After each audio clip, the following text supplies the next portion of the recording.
I knew these people. What people? This is how the greatest scene ever filmed begins. There are no gunshots, no explosions, no unexpected plot twists. There's something far more devastating.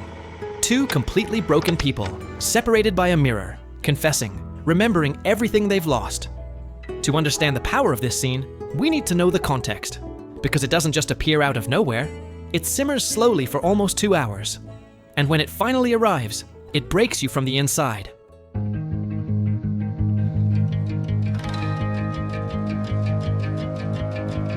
This is the story of how Paris, Texas reached its climax, and of how a booth, a trembling voice, and silence created the greatest scene of all time. Travis appears, walking alone through the desert. A red cap, a lost gaze, and a soul completely destroyed. We don't know where he's been, or how long he's been like this. We only know that something in him is broken forever. He's found, dehydrated, after 4 years missing, in shock, saying nothing.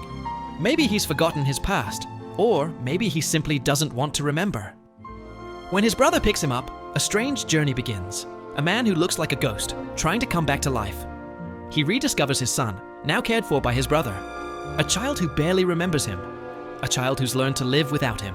Travis tries to reconnect, slowly, unsure how to talk, how to touch, as if love scares him. He takes his son to school, dresses like a father on purpose. They laugh awkwardly. And just like that, Travis starts to remember who he was. Or maybe imagine who he could become. One day, they talk about an old home movie, Super 8. Travis doesn't remember it. They watch it again, and the first blow hits.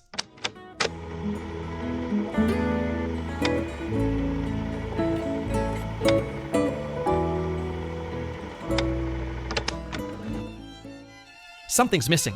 A constant shadow. Jane, the woman he loved. From what little we see, it's clear she's no longer part of Travis's life, or the boys'. The scene doesn't explain anything, but it hits with overwhelming nostalgia, like we miss something we never lived. Seeing that happy family, knowing it all changed in a heartbeat, devastates us. We relate because we all long for a time we thought would last forever. Sometimes we even miss moments that never happened, but we wanted them so badly, they feel real. Travis can't move on without understanding what happened, without seeing her again, because some things love can't heal, but the heart keeps searching anyway. He takes to the road with his son, no map, only memory as a guide. And finally, the moment arrives. The moment that's been building since the very first scene. Travis comes face to face with his past.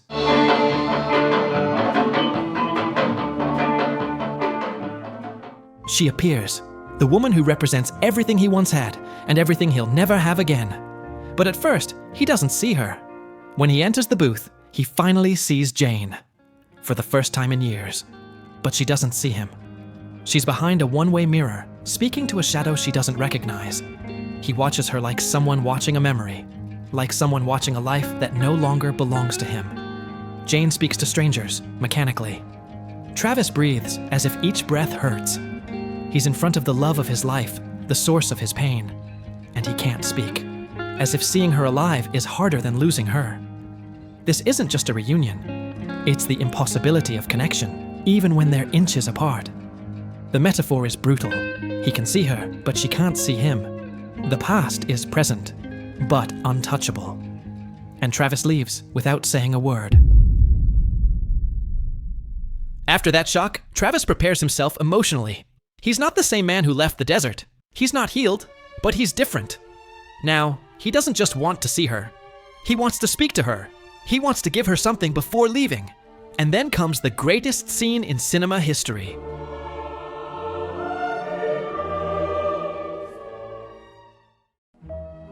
Travis returns, not as the man he was, but as someone more aware. He has something to say, and a plan. Jane enters. Travis, who had rehearsed it all, collapses when he sees her. He can't look at her. He turns his back. And then, he speaks. One of the most honest, human, and devastating monologues ever filmed begins. He tells their story in third person. How love became fear, how need became a prison, how obsession destroyed everything. Jane listens, and so do we. Even if we haven't lived that story, we feel like we could have. Because we've all loved badly. Or longed for a love that never existed, but felt so real it became memory. We've all lost someone without knowing how. We've all wanted one more chance to say what we never could. Travis speaks, and you tremble. Because every word is true. No melodrama, no music, just a static camera. And a piece of glass between two people who can no longer touch. Finally, Jane realizes it's him. That she loved him now because he was carrying his child.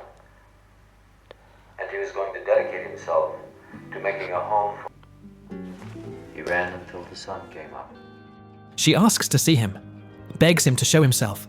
She wants to be sure that it's not a dream. They manage to turn off the light, and she sees Travis. And then something unexpected happens. Jane speaks. It's no longer just Travis confessing. She opens up too. She tells him how she searched for him, how she waited. She speaks with the voice of someone who never stopped loving, but never knew how to hold on. She says she heard his voice in every man who came into the booth. That's why she didn't recognize it. That she loved him and hated him at the same time. That she thought he was gone.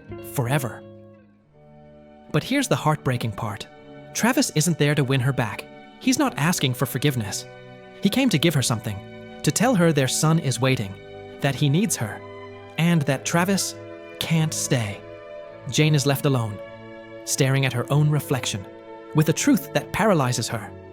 The scene doesn't end with a hug, or reconciliation. It ends with something stronger. Acceptance.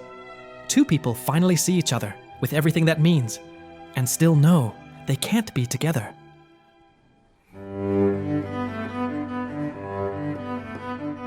Because it doesn't need anything else. It doesn't force emotion. It lets it rise. It doesn't explain. It shows. In a world where movies scream for you to feel, this one whispers. And it destroys you all the same. It's cinema at its purest, with a monologue, a slow story, minimal dialogue, and almost no context. It makes you feel, with brutal clarity, exactly what Travis feels. But more than that, it awakens a strange nostalgia. Not for what we were, but for what we never got to be. It makes us remember a love we never had, a loss that never happened, but still hurts. That's what only honest cinema can do. Move you without telling you why, because deep down, you already know. You've already felt it. That's why no one's ever topped this scene. Because it's not about what you see. It's about what it leaves behind. What you're still feeling when nothing's left.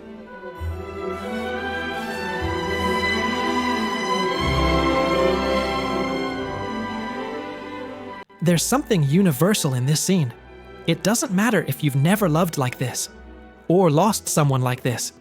When you see it, you feel like you have. We've all felt something precious slip through our fingers, and when we tried to get it back, it was too late. Paris, Texas doesn't explain life, but it makes you feel it. It reminds us that love doesn't always heal.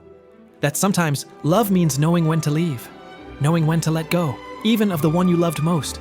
And that's the hardest lesson of all. That true love doesn't always mean staying. Sometimes it means accepting you can't be part of that story anymore, but still leaving the best of you in it. And that's why this scene, with no violence, no music, no twists, leaves you broken. But somehow, at peace. Because after watching it, you realize pain doesn't always need answers.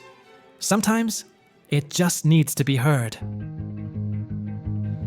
Now tell me, what's the greatest scene in movie history for you? Thanks for watching until the end. See you soon.